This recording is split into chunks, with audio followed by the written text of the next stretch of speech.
Okay, I think the main thing we should really do, and the hint you're seeing a lot of lately, is to discuss some strategy. So, first of all, there's fundamentally different kinds of questions you can be given in the chapter. So, for instance, given a line integral of a scalar function or a scalar field, f ds, and to a lesser degree, if you're given the integral with respect to coordinate axes, one of these integrals, and if you're in 3 dimensions, I guess you can also have this line integral of f along the curve c with respect to z. Okay, mainly for this, but to some degree those integrals as well. So you've got options, right? You can either parameterize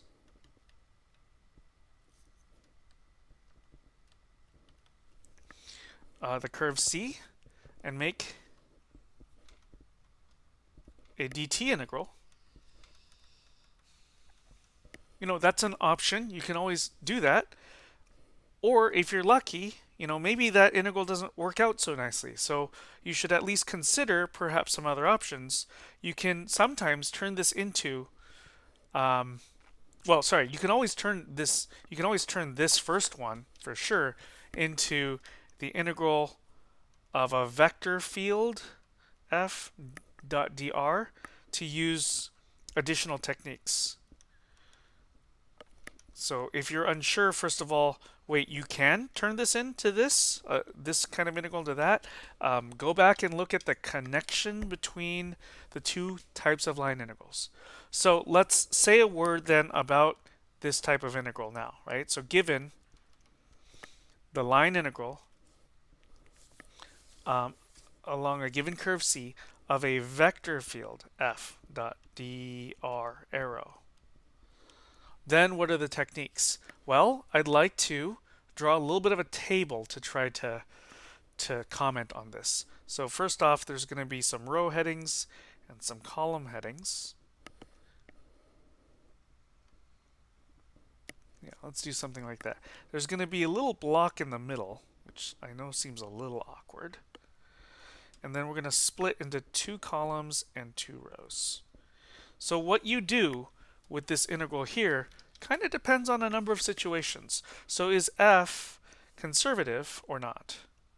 F is conservative, f is not conservative. What you might do depends on is c the curve for the line integral, is this closed or not? C not closed.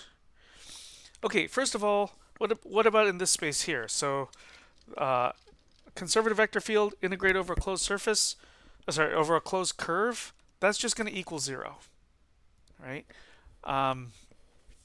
If you have that the curve is not closed, you can then apply, because you have a conservative vector field, what can you apply? You can apply the fundamental theorem of line integrals. I mean, in principle, you can actually apply the fundamental theorem of line integrals here as well. It's just that's what's actually giving you the 0 right there kind of more automatically. What about if f is not conservative? Well, if C is closed, then you can apply Green's theorem if f is a 2-dimensional vector field. So if f arrow is p comma q, if not, you can use Stokes' theorem. So Stokes' theorem you can use if f is equal to, if f is a 3-dimensional vector field.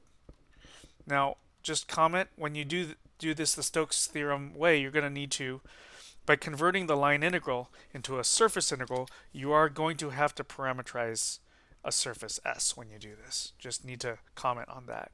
Let's also, what's this? Oh, sorry, let's also comment right here. If you have a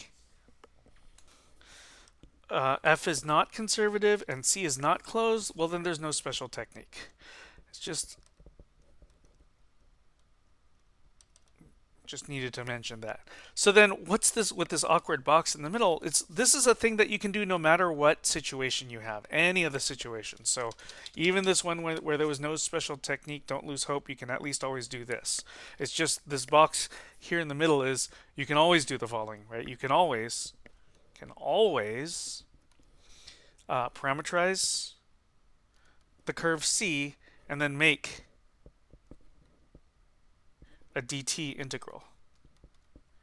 I mean, the question, of course, you can always make the integral. Then the question becomes, is it easy to evaluate the integral or not? Maybe if you try setting things up this way and things don't seem to work out nicely, it's maybe because you need to do this thing or that thing or this thing. Maybe, right? Depending on the situation. Regarding parameterizing a surface S here, I think it's important to note, pick the nicest surface S possible, right? So in Green's theorem, just some comments. There's no choice for what D is. Remember, there was a curve C that was closed and wraps around a two-dimensional region D. You don't get any choice, right? In Stokes, though,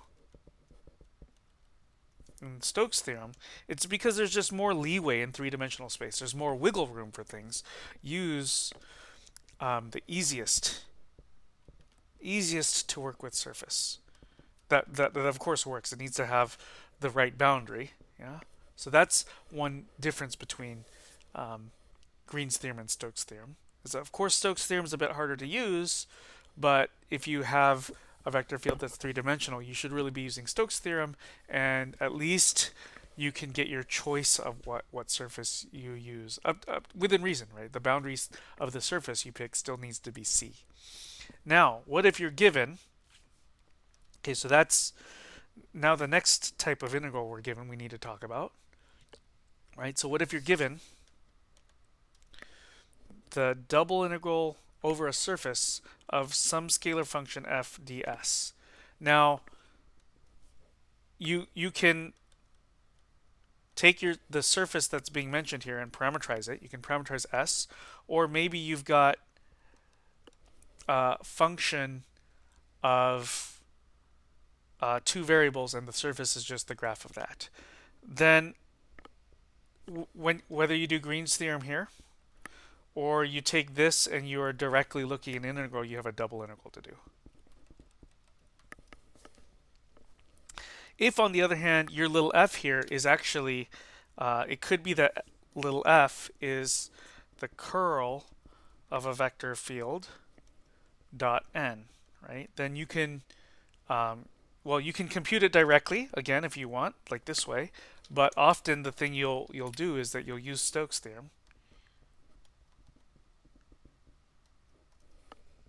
to convert to a line integral of a vector field. In which case, if you have that, you'll want to then take this and look at these techniques right over there, given line integral of a vector field. If f is the curl of a vector field dot n, you could, if it's the right thing to do, if it feels like the right thing to do, you can use Stokes' theorem twice, and then you'll be dealing with the double integral over a second surface that we'll call S sub 2 of curl of your vector field f dot ds, just to write using another notation here. And then you'll again have this a double integral to deal with.